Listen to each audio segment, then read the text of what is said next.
Mga pagbasa ng mga salita ng makapangyarihang Diyos. Ang mga responsibilidad ng mga leader at manggagawa. Ang mga responsibilidad ng mga leader at manggagawa, 12.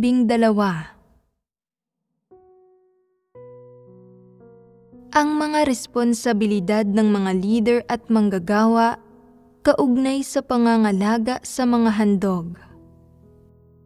Una, wastong pangangalaga sa mga handog. Sunod, titingnan naman natin kung ano mismo ang mga responsibilidad na dapat tuparin ng mga leader at manggagawa pagdating sa pangangalaga sa mga handog. Sa mga handog, dapat munang maunawaan ng mga leader at manggagawa kung ano ang mga handog. Kapag naghahandog ang mga tao ng 10 bahagi ng kinikita nila, handog iyon. Kapag malinaw nilang sinasabi na naghahandog sila ng pera o mga item sa Diyos, mga handog ang mga iyon. Kapag malinaw nilang sinasabi na naghahandog sila ng isang item sa iglesia at sa sambahayan ng Diyos, isang handog iyon. Kapag naunawaan na nila ang definisyon at konsepto ng mga handog, dapat magkaroon ang mga leader at manggagawa ng tiyak na pagkaarok at pamahalaan ang mga inihahandog ng mga tao at magsagawa ng wastong pagbeberipika kaugnay nito. Una, dapat silang humanap ng mga maaasahang tao na may pagkataong pasok sa pamantayan para magsilbing mga tagapag-ingat na sistematikong magtatala ng mga handog at mangangalaga sa mga handog. Ito ang unang gampanin sa gawain na dapat gawin ng mga leader at manggagawa. Ang mga tagapag-ingat ng mga handog na ito ay maaaring may pangkaraniwang kakayahan at hindi nila kayang maging mga leader o manggagawa. Pero maaasahan sila at hindi nila lulustayin ang anuman habang nasa pag-iingat nila. Hindi mawawala o magkakahalo-halo ang mga handog at mapangangalagaan ang mga ito ng maayos. May mga patakaran sa mga pagsasaayos ng gawain para dito. Walang ibang maaari kundi ang isang maaasahang tao na may pagkataong pasok sa pamantayan. Kapag may nakikitang isang magandang bagay, ang mga taong may mababang pagkatao, pinag-iimbutan nila ito at palagi silang naghahanap ng mga pagkakataon para kunin ito para sa sarili nila. Ano man ang mangyari, palagi nilang hinahangad na makalamang. Ang gayong mga tao ay hindi maaaring gamitin. Ang isang tao na may pagkataong pasok sa pamantayan ay dapat na isang matapat na tao man lang, isang taong pinagkakatiwalaan ng mga tao. Kung inatasang mga laga ng mga handog o mamahala ng mga ari-arian ng iglesia, gagawin niya ito ng maayos, metikuloso, masigasig, at may labis na pangangalaga. Mayroon siyang may takot sa Diyos na puso at hindi niya maling ilalaan ang mga bagay na ito, ipahihiram ang mga ito, at iba pa. Sa madaling salita, makatitiyak kang kapag ipinagkatiwala mo ang mga handog sa Kanya, walang sentimo ang mawawala at walang ni isang item ang mawawala. Dapat hanapin ang isang taong gaya nito. Bukod dito, may patakaran ang sambahayan ng Diyos na hindi lang isang taong gayon ang dapat hanapin. Pinakamainam ang 2 o 3 na ang ilan sa kanila ay nag-iingat ng mga tala at ang ilan ay nangangalaga. Kapag natagpuan na ang mga taong ito, dapat ikategorya ang mga handog at dapat gumawa ng mga sistematikong tala ng kung sino ang nangangalaga ng aling kategorya ng bagay at kung gaano karami ang pinangangalagaan niya. Kapag natagpuan na ang mga angkop na tao at ang mga bagay ay napangalagaan at nairehistro na sa mga kategorya, iyon na ba ang katapusan ng proseso? Ano ang dapat sunod na gawin kung gayon? Ang mga talaan ng mga pumapasok at lumalabas ay dapat masuri kada 3 hanggang 5 buwan para makita kung tama ang mga ito. Ibig sabihin, kung naging tumpak ang tagapag-ingat ng tala sa kanyang mga tala, kung may nakaligtaan noong inirehistro ito, kung ang kabuuang halaga ay pareho sa mga talaan ng mga pumapasok at lumalabas at iba pa. Ang gayong gawain ng pagkukwenta ay dapat gawin ng metikuloso. Ang mga leader at manggagawa na hindi masyadong bihasa sa gayong gawain ay dapat isaayos na gawin ito ng isang tao na medyo mahusay rito at pagkatapos ay magsagawa ng mga regular na inspeksyon at makinig sa mga ulat nito. Sa kabuuan, nauunawaan man nila o hindi ang gawain ng pagkukwenta at pangkalahatang pagpaplano, hindi nila maaaring pabayaan ang gawain ng pangangalaga sa mga handog, ni hindi nila ito maaaring baliwalain at basta hindi na lang magtanong tungkol dito. Sa halip, dapat silang magsagawa ng mga regular na inspeksyon, kinukumusta ang mga kwentang nasiyasat na at kung nagtutugma ang mga ito, at pagkatapos ay bigla ang sinisiyasat ang ilang talaan ng mga paggastos para makita kung ano ang sitwasyon ng paggastos kamakailan, kung may anumang pag-aaksaya, kung ano ang kondisyon ng bookkeeping, at kung tumutugma ang mga pumapasok sa mga lumalabas. Dapat may matatag na kontrol ang mga leader at manggagawa sa lahat ng pangyayaring ito. Ito ay isang gampanin na kabilang sa pangangalaga sa mga handog. Sasabihin ba ninyong madali ang gampaning ito? Medyo mahirap ba ito?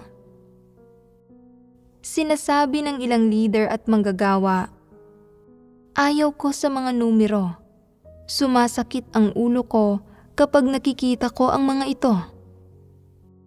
Kung gayon, ay maghanap ka ng isang angkop na tao para tumulong sa iyo sa mga pag-iinspeksyon at pangangasiwa. Hayaan mong tulungan kanyang kilatisin ang mga bagay na ito. Maaaring hindi mo gusto o hindi ka magaling sa gawaing ito, pero kung alam mo kung paano gamitin ang mga tao at gawin ito ng tama, magagawa mo pa rin ng maayos ang gawaing ito.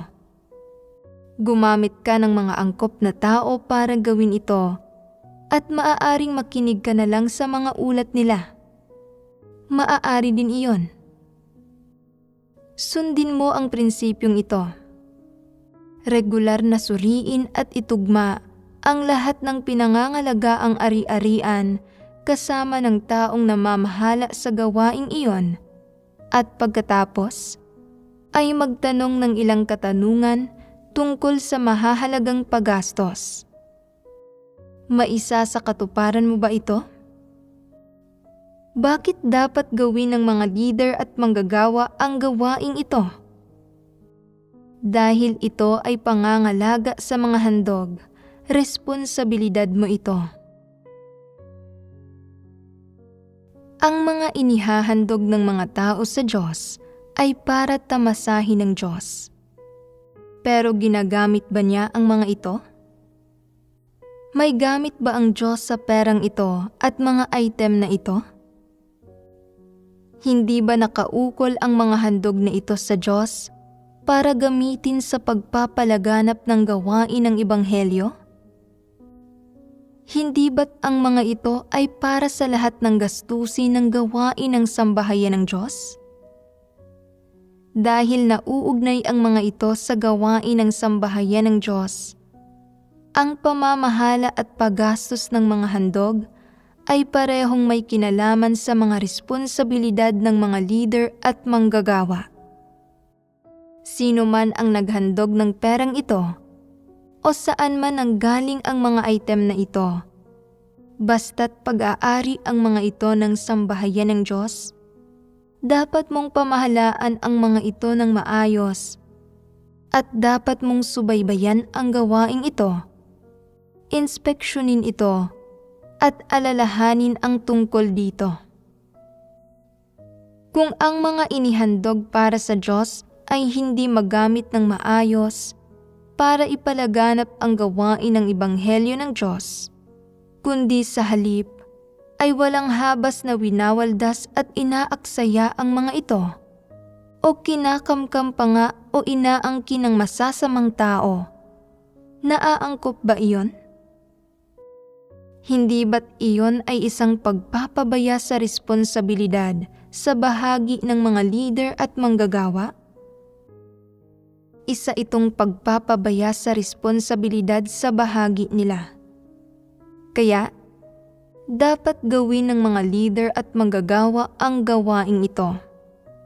Ito ang tungkulin na hindi nila maaaring talikuran.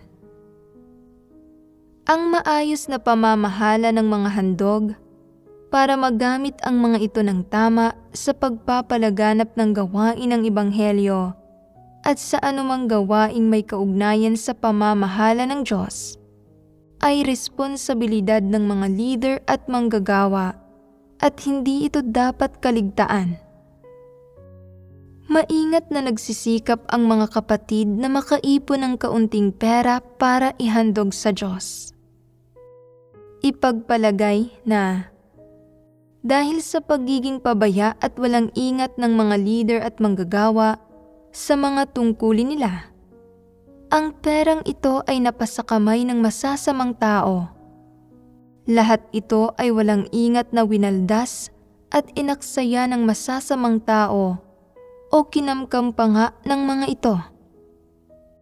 Dahil dito, walang sapat na pera ang mga leader at manggagawa para sa mga gastusin sa paglalakbay o para sa mga gastusin sa pamumuhay.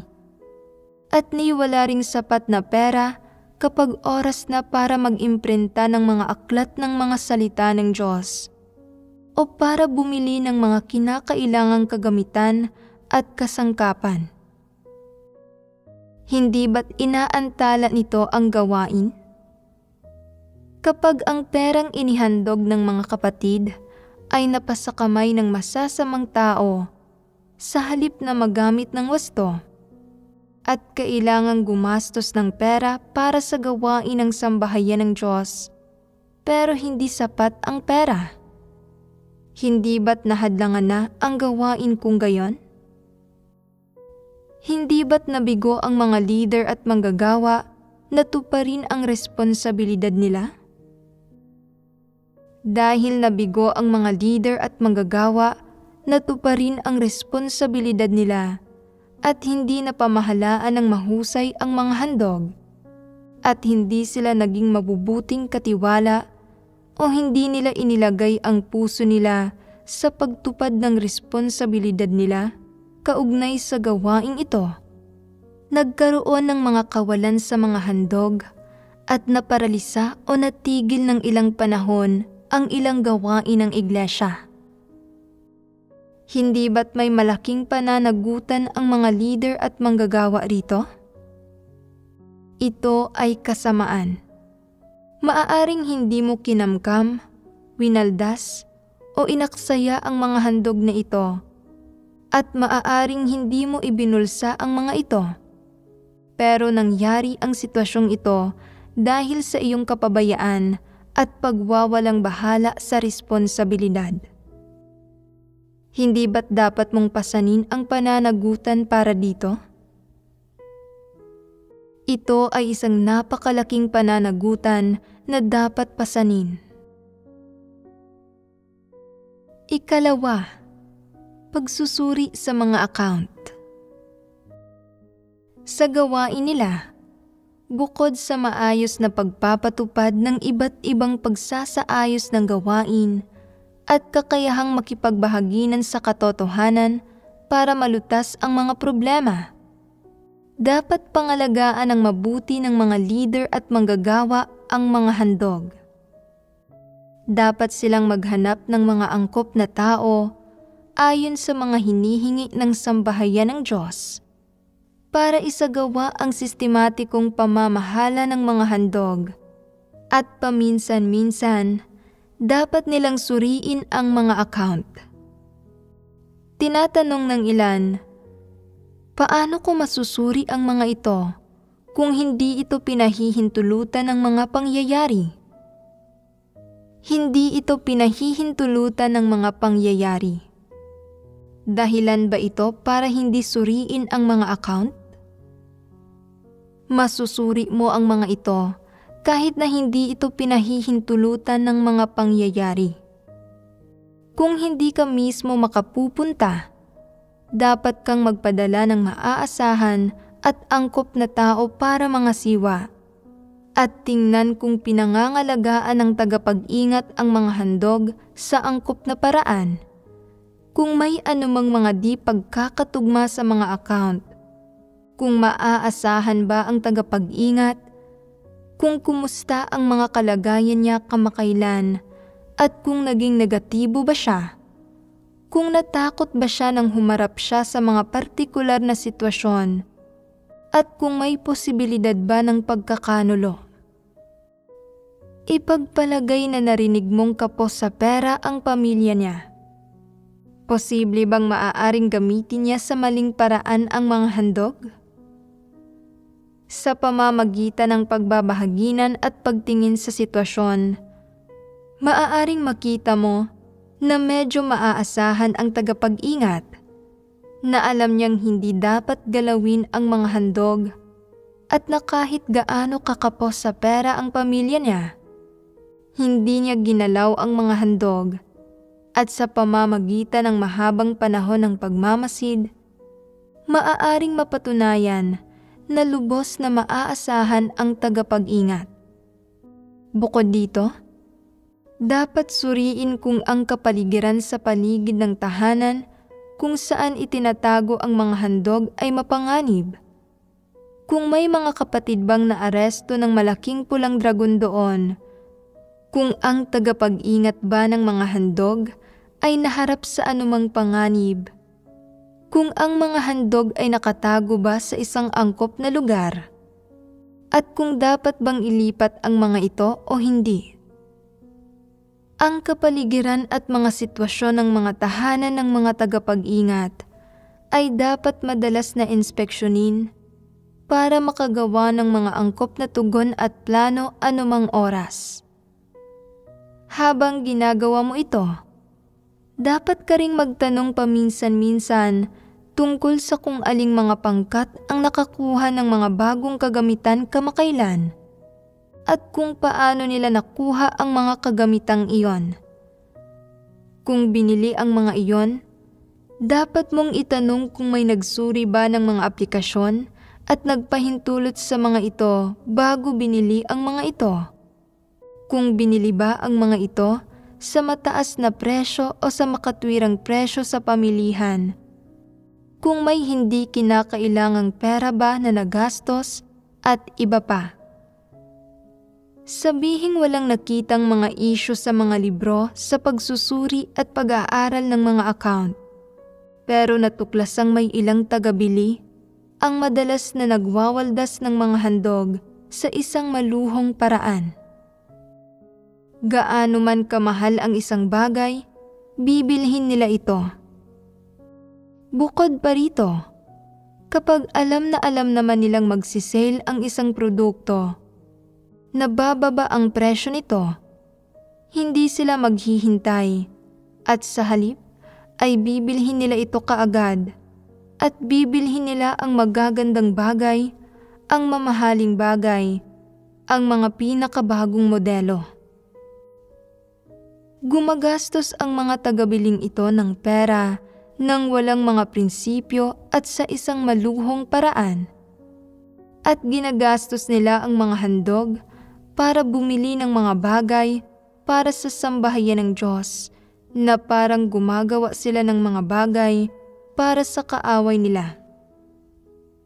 Hindi sila kailanman bumibili ng mga praktikal na bagay ayon sa mga prinsipyo, kundi naghahanap lang ng kahit anong tindahan at agad na bumibili ng mga bagay-bagay maging anuman ang halaga at kalidad ng mga ito. Kapag naiuwi na ang mga item, nasisira ang mga ito sa loob lang ng ilang araw ng paggamit at hindi ito ipinaayos ng mga tagabiling ito kapag nasira ang mga ito. Bumibili sila ng mga bago. Kung sakaling sa pagsusuri ng mga account at pag-aaral ng mga pinansyal na paggastos, natuklasang may ilang taong lubhang nagwawaldas at nag-aaksaya ng mga handog, paano ito dapat pangasiwaan? Dapat bang bigyan ang mga taong iyon ng babala bilang pagdidisiplina? O dapat ba silang pagbayari ng danyos? Parehong kailangan ang mga iyon, syempre. Kung matutuklasang wala sa tamang lugar ang puso nila, na sila ay sadyang mga walang pananampalataya, mga hindi mananampalataya, na mga dyablo sila, hindi malulutas ang issue sa pamamagitan lang ng pagbibigay sa kanila ng babala bilang pagdidisiplina o pagpupungos sa kanila. Paano man pagbahaginan ang katotohanan, hindi nila ito tatanggapin. Paano man sila pungusan, hindi nila ito seseryosohin. Kung hihingin sa kanilang magbayad ng danyos, gagawin nila ito. Pero patuloy pa rin silang kikilos sa parehong paraan sa hinaharap at hindi sila magbabago. Tiyak na hindi sila kikilos ayon sa mga hinihingi ng sambahayan ng Diyos. Sa halip, kikilos sila ng sutil, walang ingat, at walang prinsipyo. Paano dapat pangasiwaan ang ganitong uri ng tao? Magagamit ba sila sa hinaharap? Hindi sila dapat gamitin. Kung gagamitin pa rin sila, ang mga leader at manggagawa ay malalaking mangmang. Sadyang napakahangal nila. Kapag natuklasan ang gayong mga hindi mananampalataya, dapat silang tanggalin, itiwalag, at alisin kaagad sa iglesia. Ni hindi sila karapat-dapat na magserbisyo, hindi sila angkop na gawin ito. Kapag sinusuri ng mga leader at manggagawa ang mga account at paggastos, maaaring hindi lang nila matagpuan ang mga kaso ng pagwawaldas at pag-aaksaya o ilang hindi makatwirang paggastos. Maaari din nilang matuklasan na ang ilang taong gumagawa ng gawaing ito ay may mababang karakter, na ang mga ito ay napakababa at makasarili, at na nagdudulot ang mga ito ng mga kawalan sa gawain ng iglesia. Kung matutuklasan mo ang ganitong uri ng sitwasyon, paano mo ito dapat asikasuhin? Madali itong asikasuhin. Dapat mo itong pangasiwaan at lutasin agad-agad. Tanggalin ang mga taong iyon. Pagkatapos, ay pumili ng mga angkop na tao para gawin ang gawain. Ang mga angkop na tao ay nangangahulugang mga tao na ang pagkatao ay pasok sa pamantayan, na nagtataglay ng konsensya at katwiran, at na kayang pangasiwaan ang mga bagay-bagay ayon sa mga prinsipyo ng sambahayan ng Diyos. Kapag namimili sila para sa sambahayan ng Diyos, bibili sila ng matitipid na bagay na medyo praktikal at matibay rin, mga bagay na mahalagang bilhin. Hindi naman sa nakatuon sila sa pagbili ng mga mumurahing bagay, pero hindi rin nila nararamdaman ang pangangailangang bilhin ang mga pinakamahal na bagay. Sa isang grupo ng magkakatulad na produkto, ay pipiliin nila ang mga may medyo magandang pagsusuri at reputasyon, pati na rin ang may mga angkop na presyo, at syempre, kung mas mahaba ang warranty ng mga ito, lalong mas mabuti. Ito ang uri ng tao na dapat mong hanapin para gawin ang pamimili para sa sambahayan ng Diyos. Dapat tama ang puso niya at dapat isaalang-alang niya ang sambahayan ng Diyos sa mga pagkilos niya at pag-isipan ng mabuti ang mga bagay-bagay. Dapat din niyang pangasiwaan ang mga bagay-bagay ayon sa mga hinihingi ng sambahayan ng Diyos. Kumikilos at umaasal ng maayos, nang walang pagpapaligoy-ligoy at nang may kalinawan. Kapag nahanap mo na ang gayong tao, ipangasiwa mo sa kanya ang ilang bagay para sa sambahayan ng Diyos at obserbahan siya.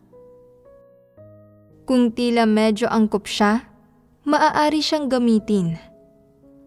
Pero hindi dito nagtatapos ang kwento kapag naisaayos na iyon. Sa hinaharap, dapat kang makipagkita sa kanya, makipagbahaginan sa kanya, at inspeksyonin ang gawain niya. May ilang nagtatanong, dahil ba iyon sa hindi siya dapat pagkatiwalaan? Hindi ito ganap na dahil sa kawalan ng tiwala. Minsan, kahit na mapagkakatiwalaan siya, dapat pa ring magsagawa ng mga inspeksyon. At ano ang dapat inspeksyonin? Tingnan kung nagkaroon ng mga paglihis sa pagsasagawa niya sa mga sitwasyon kung saan hindi niya naunawaan ang mga prinsipyo o kung nagkimkim siya ng baluktot na pagkaarok. Kinakailangan mo siyang tulungan sa pamamagitan ng pagsasagawa ng pagbeberipika. Halimbawa, ipagpalagay na sinabi niyang may isang napakapopular na item sa pamilihan, pero hindi niya alam kung may gamit ba ito sa sambahayan ng Diyos. At nag-aalala siya na kung hindi niya ito bibilhin ngayon, maaaring hindi na ito mabibili sa hinaharap. Tinanong kanya kung paano ito pangangasiwaan. Kung hindi mo alam, dapat mong ipatanong sa kanya sa isang taong may kaugnayan sa propesyonal na gawaing iyon. Sinasabi pagkatapos ng propesyonal na iyon na ang item ay isa lang panibagong uso na hindi madalas na magagamit at na hindi kailangang gumastos ng pera para dito. Gamit ang opinyon ng propesyonal bilang sanggunian, napagpasyahang hindi kailangang bilhin ang item, na ang pagbili nito ay isang pag-aaksaya at ang hindi pagbili nito ngayon ay hindi magiging kawalan. Dapat gawin ng mga leader at manggagawa ang gawain nila hanggang sa ganitong antas. Gaano man kahalaga o kawalang kwenta ang isang bagay, kung nakikita nila ito, naiisip ito, o natutuklasan ang tungkol dito, dapat pare-pareho nilang subaybayan at inspeksyonin ito at gawin ito sa itinakdang paraan ayon sa mga hinihingi ng sambahayan ng Diyos. Ito ang ibig sabihin ng pagtupad sa responsibilidad ng isang tao. May ilang tao na madalas na nag-a-apply para bumili ng ilang item, Hinihingi sa sambahayan ng Diyos na bilhin ang mga produktong ito at sa pamamagitan ng maingat na pagsusuri at pagsisiyasat, karaniwang natutuklasan na isa lang sa 5 hiniling na bagay ang kailangang bilhin at hindi na kailangang bilhin ang 4 na iba pa. Ano ang dapat gawin sa gayong mga kaso? Ang mga item na ini-a-apply nila ay dapat suriin at isaalang-alang sa isang mahigpit na paraan. Hindi dapat magmadaling bilhin ang mga ito. Hindi dapat bilhin ang mga ito dahil lang sinabi ng mga taong iyon na hinihingi ito ng gawain. Hindi dapat pahintulutan ang mga taong iyon na arbitraryong mag-apply para sa mga bagay ng basta-basta sa pagkukunwaring para ito sa gawain nila.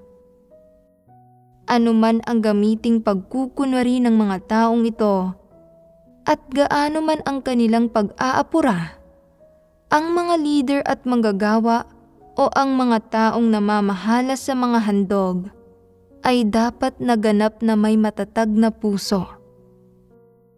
Dapat maingat nilang suriin at siyasatin ang mga bagay na ito. Hindi maaaring magkaroon ng kahit kaunting pagkakamali. Ang mga bagay na talagang dapat bilhin ay dapat na saliksikin at aprubahan ng mga leader. At kung ang pagbili sa mga ito ay optional, dapat itong tanggihan, hindi aprubahan. Kung gagawin ng mga leader at manggagawa ang gawaing ito ng metikuloso, konkreto, at malaliman, mababawasan nito ang mga pagkakataon na nawawaldas at naaaksaya ang mga handog. At higit pa rito, syempre, mababawasan nito ang mga hindi makatwirang paggastos. Ang paggawa ng gawaing ito ay hindi lang usapin ng maingat na pagtingin sa kung ano ang mga naitalang pumapasok at lumalabas sa mga libro, sa kung ano ang mga numero. Pangalawa lang iyon. Ang pinakamahalagang punto ay na dapat nasa tamang lugar ang iyong puso at na tinatrato mo ang bawat paggastos at bawat tala na para bang tala ito sa sarili mong bank account. Pagkatapos, ay titingnan mo ang detalye ng mga ito at matatandaan mo ang mga ito at mauunawaan mo ang mga ito. At kung may pagkakamali o problema, masasabi mo ito. Kung titingnan mo ito bilang mga account ng ibang tao o mga pampublikong account, tiyak na magiging bulag ka sa mata at isipan. Walang kakayahang matuklasan ang anumang mga problema. May ilang tao na nag-iipon ng kaunting pera sa bangko at kada buwan, binabasa nila ang mga statement nila at tinitingnan ang interes. Pagkatapos ay sinusuri nila ang mga account. Sinusuri nila kung magkano ang ginagastos nila kada buwan, kung ilang withdrawal ang ginagawa nila, at kung magkano ang idinideposito nila. Ang bawat tala ay nakarecord sa isipan nila. Alam nila ang bawat numero na parang sarili nilang address ang mga ito, at malinaw ang mga ito sa isipan nila. Kung may lumilitaw na problema saan man, makikita nila ito kaagad at hindi nila pinalalampas maging ang pinakamaliit na pagkakamali. Maaaring maging napakaingat ng mga tao sa sariling pera nila. Pero nagpapakita ba sila ng parehong pag-aalala sa mga handog sa Diyos? Sa aking opinyon, hindi ito ipinakikita ng 99.9% ng mga tao. Kaya, kapag ang mga handog sa Diyos ay ipinagkakatiwala sa mga tao para sa pangangalaga, madalas na may mga kaso ng pagwawaldas at pag-aaksaya at iba't ibang uri ng hindi makatwirang paggastos. Pero walang nakararamdam na ito ay isang problema. At ang mga taong responsable para sa gawaing ito ay hindi rin kailanman nakararamdam ng pagkakonsensya. Mawalan man sila ng 100 yuan, kahit mawalan pa sila ng 1,000, 10,000, wala silang nararamdamang pag-uusig ng konsensya, pagkakautang o pag-aakusa sa puso nila. Bakit masyadong magulo ang isip ng mga tao pagdating sa usaping ito? Hindi ba't ipinakikita nitong wala sa tamang lugar ang puso ng karamihan ng tao? Paanong masyadong malinaw sa iyo kung magkano ang naipon mong pera sa bangko? Kapag pansamantalang idineposito ang pera ng sambahayan ng Diyos sa iyong account para pangalagaan mo ito, hindi mo ito sineseryoso o inaalala ang tungkol dito. Anong mentalidad ito? Hindi ka man lang tapat pagdating sa pangangalaga ng mga handog sa Diyos. Kaya mananampalataya ka pa rin ba sa Diyos? Ang saloobin ng mga tao sa mga handog ay patunay ng saloobin nila sa Diyos. Ang saloobin nila sa mga handog ay labis na nagsisiwalat ng marami. Walang pakialam ang mga tao sa mga handog at hindi sila nagmamalasakit tungkol sa mga ito. Hindi nila ikalulungkot kung mawawala ang mga handog. Hindi nila inaako ang responsibilidad at wala silang pakialam. Kaya, hindi ba't pareho lang ang saloobin nila sa Diyos? May sino man bang nagsasabing, ang mga handog sa Diyos ay sa Kanya, hanggat hindi ko pinag-iimbutan o kinakamkam ang mga iyon, ayos lang ang lahat. Ang sino mang kumakamkam sa mga ito ay parurusahan. Usapin nila iyon at nararapat lang ito sa kanila. Wala itong kinalaman sa akin. Wala akong obligasyong mag-alala tungkol dito. Tama ba ang pahayag na ito? Malinaw na hindi. Saan ito nagkamali kung gayon? Hindi tama ang puso niya. Hindi niya ipinagtatanggol ang gawain ng sambahayan ng Diyos at hindi niya pinoprotektahan ang mga handog. Ano ang pagkatao ng ganitong uri ng tao? Makasarili at mababang uri ito. Masyado niyang inaalala ang sarili niyang mga bagay at pinoprotektahan ang mga ito ng napakabuti, pero hindi siya nagmamalasakit o nagtatanong tungkol sa mga handog sa Diyos. Napakababa ng kalidad ng pagkatao ng mga ganoong tao. Unang-una, makasarili at mababang uri ito. Hindi ba't walang puso ang ganitong uri ng mga tao? Sila ay makasarili at mababang uri, walang puso at walang damdamin ng tao. Maaari bang mahalin ng gayong mga tao ang Diyos? Makapagpapasakop ba sila sa Kanya? Maaari ba silang magkaroon ng may takot sa Diyos na puso? Hindi. Para saan ang pagsunod sa Diyos ng gayong mga tao kung ganoon? Para magkamit ng mga pagpapala. Hindi ba't kawalan ng kahihiyan ito? Kung paano tratuhin ng isang tao ang mga handog sa Diyos, ay lubos na nagbubunyag sa kung ano ang kalikasan niya. Hindi naman talaga kayang gawin ng mga tao ang kahit anong bagay para sa Diyos. Kahit na kaya nilang gumawa ng kaunting tungkulin, napakalimitado niyon. Kung hindi mo man lang magawang tratuhin ang mga handog na pag-aari ng Diyos ng tama, o pangalagaan ang mga ito ng maayos. Kung nagkikimkim ka ng ganoong uri ng pananaw at saloobin, hindi ba't ikaw ay isang taong pinakawalang pagkatao? Hindi ba't kasinungalingan ang sabihin mong mahal mo ang Diyos? Hindi ba't mapanlinlang ito? Napakamapanlinlang nito. Wala talagang pagkatao sa ganitong uri ng tao. Ililigtas ba ng Diyos ang gayong walang kwentang tao? Ikatlo, pagsusubaybay, pagsusuri, at pag-iinspeksyon sa lahat ng uri ng gastos. Pagsasagawa ng mahigpit na pagbeberipika. Para maging mabuting katiwala ng sambahayan ng Diyos ang mga leader at manggagawa, ang unang gawain na dapat nilang gawin ng maayos ay ang pamahalaan ng tama ang mga handog.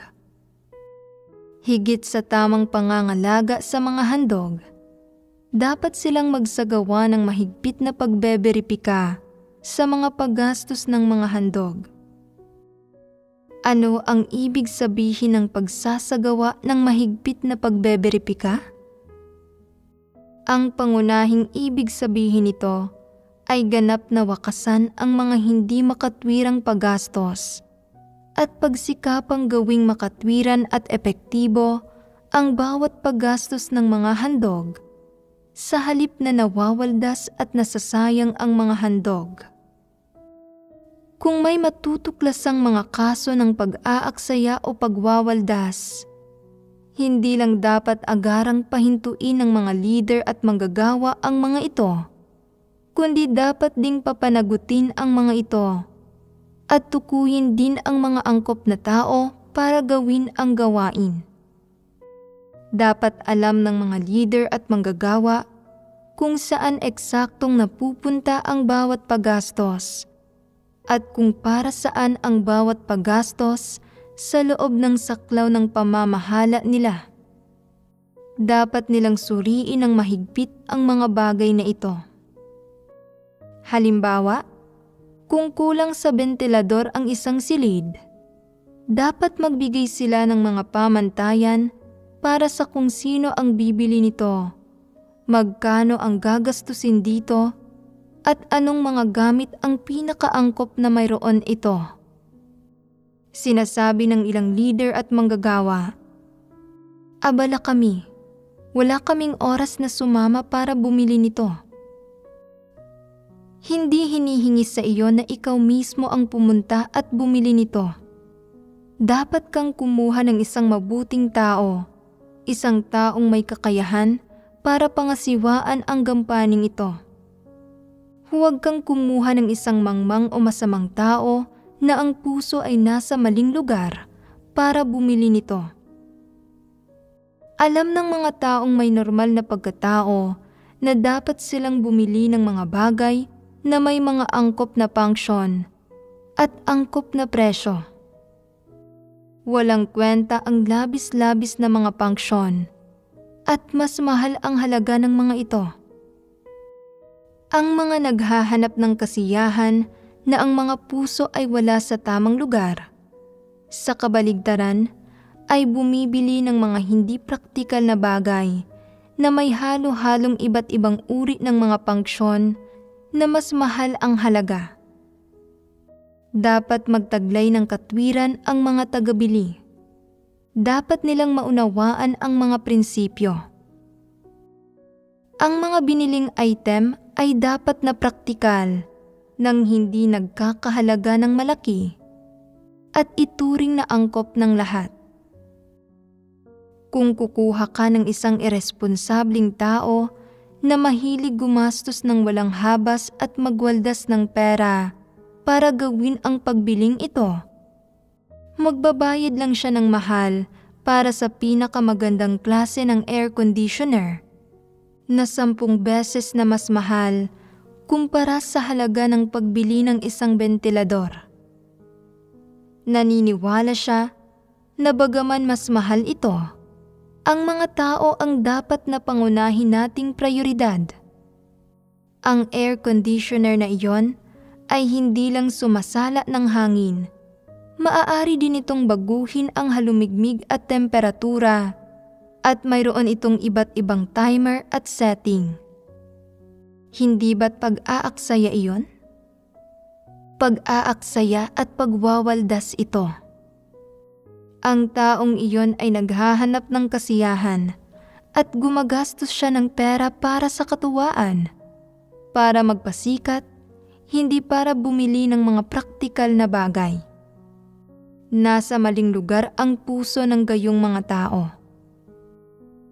Kung tagabili sila para sa sarili nila, maghahanap sila ng mga paraan para makatipid ng pera, maghahanap ng mga item na may deskwento at susubukang makipagtawaran. Magtitipid sila kung kaya nila, mas mura, mas mabuti. Pero kapag namimili sila para sa sambahayan ng Diyos, gaano man kalaki ang perang ginagastos nila, wala silang pakialam. Ni hindi man lang sila nag-aabalang tingnan ang mga murang bagay. Gusto lang nilang bumili ng mamahalin, dekalidad, at pinakabagong kagamitan. Ibig sabihin nito ay wala sa tamang lugar ang puso nila. Pwede bang gamitin ang mga tao na nasa maling lugar ang puso? Kapag nangangasiwa ng mga gampanin para sa sambahayan ng Diyos, ang mga tao na nasa maling lugar ang puso ay gumagawa lang ng mga kakatwa at walang kwentang mga bagay. Hindi nila ginagastos ang pera sa mga tamang bagay. Inaaksaya at winawaldas lang nila ang mga handog, at bawat isa sa mga paggastos nila ay hindi makatwiran. May ibang tao na may kaisipan ng karukhaan at naniniwala silang dapat nilang bilhin ang mga pinakamurang bagay kapag namimili sila para sa sambahayan ng Diyos. Mas mura, mas mabuti. Iniisip nila na ito ay pagtitipid ng pera ng sambahayan ng Diyos, kaya eksklusibo silang bumibili ng mga lipas na at mababang kalidad na mga bagay. Bilang resulta, binibili nila ang mga pinakamurang makina na mahinang klase. Nasisira ang mga makinang ito sa oras na ginagamit na ang mga ito at hindi na makukumpuni at hindi na magagamit ang mga ito. Kung gayon ay kinakailangang bumili ng iba pa na sapat ang kalidad at na magagamit ng normal, at kaya dagdag na pera na naman ang ginagastos. Hindi ba't kahangalan ito? Dapat tawaging kuripot ang gayong mga tao at nagtataglay sila ng kaisipan ng karukhaan. Palagi nilang gustong tipirin ang pera ng sambahayan ng Diyos. At ano ang ibinubunga ng lahat ng paghihigpit at pagtitipid nila? Nauuwi ito sa pag-aaksaya, sa pagwawaldas ng pera. Nagpapalusot pa nga sila. Hindi ko iyon sinadya. May mabuti akong intensyon. Sinusubukan ko lang tipirin ang pera ng sambahayan ng Diyos. Hindi ko ginustong gumastos ng pera nang walang pakundangan. May anumang silbi ba ang hindi nila pagkagustong gawin iyon? Sa katunayan, walang pakundangan silang gumagastos ng pera, nagdudulot sila ng pag-aaksaya, at kumukonsumo talaga ito ng pera at lakas tao. Hindi rin maaaring gamitin ang gayong mga tao. Mga mangmang sila, hindi sila sapat na madiskarte. Sa madaling salita, hindi dapat gamitin ang mga taong ang puso ay nasa maling lugar para mamili para sa sambahayan ng Diyos, at gayon din ang mga mangmang. Iyong mga dapat gamitin ay mga madiskarting tao na may partikular na dami ng karanasan sa pamimili at isang partikular na kakayahan at na tumitingin sa lahat ng bagay sa isang hindi baluktot na paraan. Anuman ang binibili, dapat praktikal ito at dapat makatwiran ang presyo nito. At kahit masira ito, dapat madali itong makukumpuni at dapat madaling makabibili ng mga piyesa nito. Makatwiran iyon. Pagkatapos na bumili ng isang bagay ang ilang tao, makikita nilang may isang buwang palugit ito para maibalik at magmamadali sila para subukan ito at makukuha nila ang mga resulta sa loob ng buwang iyon. Kung may kaunti itong depekto at hindi gumagana ng maayos, ibabalik nila ito kaagad at pipili ng iba, binabawasan ang mga kawalan. Ang mga taong ito ay may medyo mabuting pagkatao. Ang mga taong walang pagkatao ay bumibili ng isang bagay, pagkatapos ay isasantabi ito. Hindi nila sinusubukang tingnan kung may anumang mali rito o kung matibay ito. Ni hindi nila tinitingnan kung gaano katagal ang warranty nito o kung gaano katagal nila ito dapat ibalik. Wala silang pakialam sa alinman dito. Kapag isang araw ay bigla silang nagkaroon ng interes sa item na iyon, kukuhanin nila ito at susubukan ito. At saka lang nila matutuklasang sira ito. Susuriin nila ang resibo at makikitang lumampas na ang panahon para maibalik ito at hindi na maibabalik pa ang item. Sasabihin nila pagkatapos, bumili na lang tayo ng isa pa kung ganoon. Hindi ba't pag-aaksaya iyon? Bumili na lang tayo ng isa pa. Sa pariralang iyon, kailangang maglabas ang sambahayan ng Diyos ng panibagong halaga ng pera. Ang pag-a-apply para bumili ng isa pa sa panlabas ay tila para sa kapakanan ng gawain ng iglesia at isang makatwirang gastusin. Gayong sa katunayan, sa kaibuturan ng lahat ng ito, dahil ito sa pagiging pabaya nila sa mga tungkulin nila sa pamamagitan ng hindi agarang pagsusuri sa item pagkatapos nila itong bilhin. Naaksaya ang isang halaga ng mga handog at binayaran ang isa pa, at wala pa ring isang mabuting tao para mangalaga sa bagong item, kaya ito rin ay nagamit lang sa maikling panahon bago ito masira. Nakagugulat na walang namamahala sa mga bagay na ito, walang nangangasiwa sa mga problemang lumilitaw. Ano ang ginagawa ng mga leader at manggagawa? Ganap silang naging pabaya sa mga responsibilidad nila kaugnay ng gawaing ito. Hindi nila nagampanan ang tungkulin nila ng pangangasiwa, pag-iinspeksyon, at pagsasagawa ng pagbeberipika, kaya't nawaldas at naaksaya ng ganito ang mga handog. Kung mga responsabling tao ang mga tagabili, kaagad nilang ibabalik ang isang item na binili nila kapag nakita nilang hindi ito praktikal. Binabawasan nito ang kawalan at pag-aaksaya. Kung mga irresponsabling tao sila na nasa maling lugar ang puso, bibili sila ng mga bagay na may mababang kalidad, sa gayon ay naaaksaya ang mga handog. Kung gayon, kanino ba talaga dapat isisi ang kawalan ng perang ito? Hindi ba't may responsibilidad dito ang tagabili at gayon din ang mga leader at manggagawa?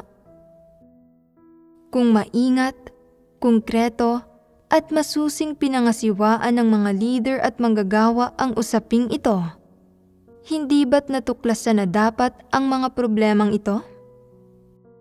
Hindi ba't naiwasto na dapat ang mga kamaliang ito? Kung madalas na pumupunta ang mga leader at manggagawa sa mga iglesia sa iba't ibang lugar para inspeksyonin ang estado ng paggastos ng mga handog, magagawa nilang makita ang mga problema at mawawakasan ang ganitong uri ng pagwawaldas at pag-aaksaya. Kung ang mga leader at manggagawa ay tamad at iresponsable, ang mga kasong ito ng hindi makatwirang paggastos at ng pagwawaldas at pag-aaksaya ay paulit-ulit na lilitaw. Patuloy itong darami. Ano ang nagdudulot ng pagdaming ito? Hindi ba't may kinalaman ito sa hindi paggawa ng mga leader at manggagawa ng tunay na gawain? At sa halip ay iniaangat nila ang sarili nila sa iba at kumikilos na parang mga walang silbing opisyal? Ang gayong mga leader at manggagawa ay walang konsensya o katwiran at wala silang pagkatao. Dahil ang lahat ng perang ginagastos ng iglesia ay pag-aari ng sambahayan ng Diyos. At lahat ito ay mga handog sa Diyos. At naniniwala silang wala itong kinalaman sa kanila. Hindi sila nagmamalasakit o nagtatanong tungkol dito at binabaliwala nila ito. Naniniwala ang karamihan ng tao na dapat gastusin ang pera ng sambahayan ng Diyos, na ayos lang na gastusin ito sa anumang paraan, na basta't hindi nila ito ibinubulsa o nilulustay. Hindi mahalaga kung masayang ito, at na mga tao lang ito na kumukuha ng karanasan at nagpapalawak ng kanilang pananaw. Nagbubulag-bulagan lang ang mga leader at manggagawa rito. Maaaring gastusin nino man ang perang iyon paano man niya gusto at bilhin anuman ang gusto niya. Hindi mahalaga kung gaano karami ang naaaksaya. Sino mang nag-aaksaya ng pera ang siyang may pananagutan dito at haharap siya sa paganti at kaparusahan sa hinaharap. Wala itong kinalaman sa akin. Hindi naman ako ang gumagastos nito at hindi ko pera ang ginagastos. Hindi ba't ito ang parehong pananaw at saloobing kinikimkim ng mga walang pananampalataya sa paggastos ng mga pampublikong pondo? Para bang ginagastos lang nila ang pera ng mga kaaway nila? Kapag nagtatrabaho ang mga walang pananampalataya sa isang pabrika, kung maluwag ang pamamahala, ang mga item na para dapat sa lahat ay palaging mananakaw at mauuwi sa mga tahanan nila o nasisira ng basta-basta. At kung may nasira, hihingin nila sa pabrika na bumili ng bago. Kapag namimili sila para sa pabrika, eksklusibo silang bibili ng magaganda at mga mamahaling bagay. Sa anumang kaso, arbitraryong magagastos ang pera at nang walang anumang mataas na limitasyon. Kung ang mga mananampalataya sa Diyos ay mayroon ding gayong mentalidad sa mga handog, maliligtas ba sila? Gagawa ba ang Diyos sa gayong grupo ng mga tao?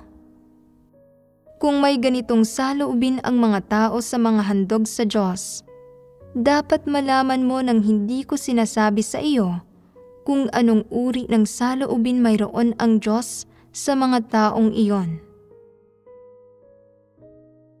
Ang pinakadirektang paraan kung paano na ipamamalas ng isang tao ang saloobin niya sa Diyos ay sa saloobin niya sa mga handog.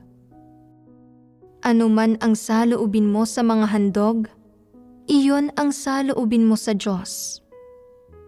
Kung tinatrato mo ang mga handog tulad ng pagtrato mo sa mga transaksyon sa iyong sariling bank account, masusi, mabusisi, maingat, mahigpit, responsable at maasikaso, halos katulad nito ang saloobin mo sa Diyos.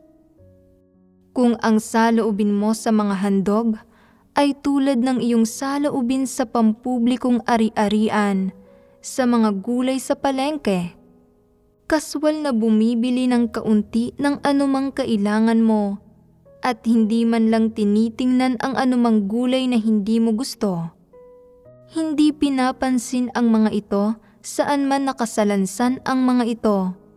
Walang pakialam kung may kumukuha at gumagamit sa mga ito.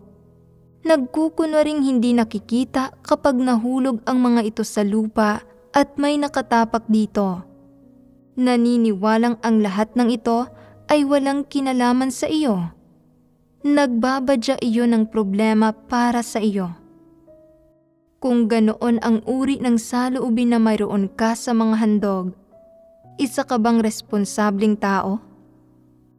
Magagawa ba ng isang taong tulad mo ang isang tungkulin ng maayos? Malinaw kung anong uri ng pagkatao ang mayroon ka. Sa madaling salita, sa gawain ng pamamahala sa mga handog, ang pangunahing responsibilidad ng mga leader at manggagawa, bukod sa pangangalaga sa mga ito ng maayos, ay na dapat nilang subaybayan ang kasunod na gawain. Ang pinakamahalaga, dapat nilang regular na suriin ang mga account, pati na rin subaybayan, suriin at inspeksyonin ang lahat ng uri ng gastos at magsagawa ng mahigpit na pagbeberipika. Dapat ganap nilang wakasan ang mga hindi makatwirang gastos bago ito magresulta sa pagwawaldas at pag-aaksaya. At kung humantong na ang mga hindi makatwirang gastos sa mga bagay na iyon, dapat nilang panagutin ang mga responsable, bigyan ng babala ang mga ito, at pagbayarin ng kompensasyon ang mga ito. Kung hindi mo man lang magawa ng maayos ang gawaing ito, magmadali ka at magbitiw. Huwag mong okupahin ang posisyon ng isang leader o manggagawa dahil hindi mo kayang gawin ang gawain ng isang leader o manggagawa. Kung hindi mo man lang kayang pangasiwaan ang gawaing ito at hindi mo ito magawa ng maayos, anong gawain ang magagawa mo? Sabihin mo sa akin ng sistematiko. Ilang gampanin ang naroroon sa kabuuan na dapat gawin ng mga leader at manggagawa kaugnay sa mga handog? Ang una ay ang pangangalaga sa mga ito. Ang pangalawa ay ang pagsusuri sa mga account. Ang pangatlo ay ang pagsusubaybay, pagsusuri, at pag-iinspeksyon sa lahat ng uri ng gastos at pagsasagawa ng mahigpit na pagbeberipika. Dapat wakasan ang mga hindi makatwirang gastos at sino man ang nagdudulot ng pagwawaldas o pag-aaksaya, dapat silang panagutin at pagbayarin ng kompensasyon. Madali bang gumawa alinsunod sa mga hakbang na ito? Ito ay isang malinaw na tinukoy na paraan ng paggawa. Kung hindi mo man lang magawa ang gayong simpleng gawain, ano ang magagawa mo bilang isang leader o manggagawa, bilang isang katiwala ng sambahayan ng Diyos? May mga pangyayari na nawawaldas at naaaksaya ang mga handog sa bawat pagkakataon. At kung bilang isang leader o manggagawa, wala kang kamalayan dito at hindi ka talaga nababagabag tungkol dito, nasa puso mo man lang ba ang Diyos? May puwang man lang ba sa puso mo para sa Kanya? Kaduda-duda ito. Sinasabi mo na dakila ang iyong mapagmahal sa Diyos na puso at na mayroon ka talagang may takot sa Diyos na puso. Pero kapag nawawaldas at naaaksaya ang mga handog niya ng ganito, parang wala kang kamalayan dito at hindi ka talaga nababagabag tungkol dito. Hindi ba't nagiging kaduda-duda ang pagmamahal at takot mo sa Diyos? Maging ang pananalig mo ay kaduda-duda, lalo na ang iyong pagmamahal at takot sa Diyos. Hindi matatag ang pagmamahal at takot mo sa Diyos. Hindi ito mapaninindigan. Ang maayos na pangangalaga sa mga handog ay isang obligasyon na dapat tuparin ng mga leader at manggagawa, at ito rin ay kanilang hindi matatakasang responsibilidad. Kung hindi mapangangalagaan ang mga handog ng maayos, ito ay kapabayaan sa responsibilidad sa bahagi nila. Masasabi na ang lahat ng hindi maayos na nangangalaga sa mga handog ay mga huwad na leader at mga huwad na manggagawa.